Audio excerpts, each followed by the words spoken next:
ये लेस 2 रोज़ में बनाएंगे और ये बिगिनर्स के लिए बहुत ही सिंपल है। एज पे इस तरह से थ्रेड को अटैच करेंगे नॉटलेस टेक्निक से।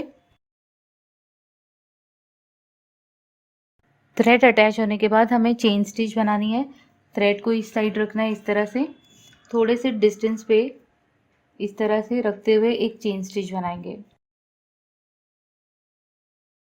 चेन स्टिच बनाने के बाद सेम स्पेस में सेम जो यहाँ पर बेस लाइन है, यहाँ पर ही हमें इस तरह से निडल को इंसर्ट करना है और इस तरह से 2 टाइम इसके ऊपर रैप करना है, इस तरह से 1 2 और ये होल्ड करके रखना है इस तरह से।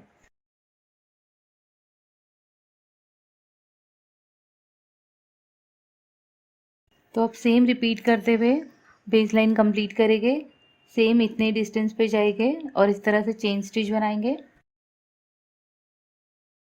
और सेम यही गैप में इस तरह से रखते हुए 1 2 इस तरह से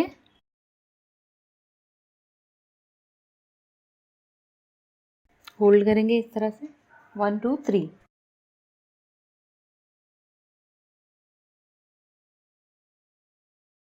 सेम रिपीट करके रो 1 कंप्लीट करेंगे चेन स्टिच और सेम स्पेस में सेम जगह पे यहाँ पर ही 2 या 3 बुलियन लेते हुए इस तरह से बनाएंगे।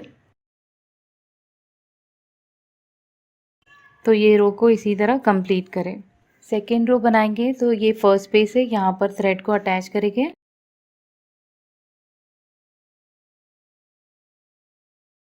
फर्स्ट पेज में थ्रेड अटैच होने के बाद नेक्स्ट पेज में जाएंगे और एक चेन स्टिच इस तरह से बनाएंगे।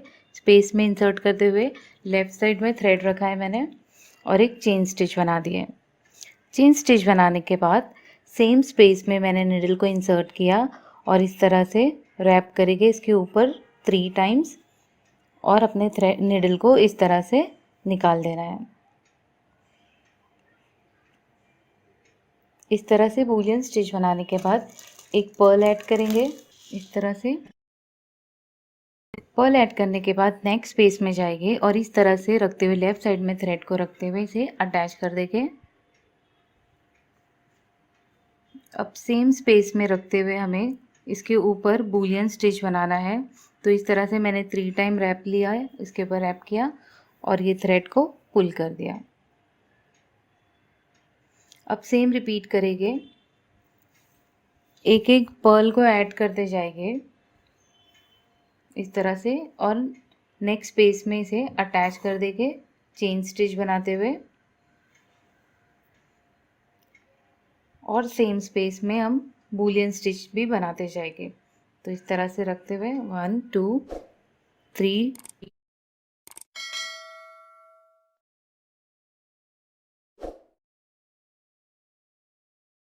सेम रिपीट करें और ये डिज़ाइन को कंप्लीट करें।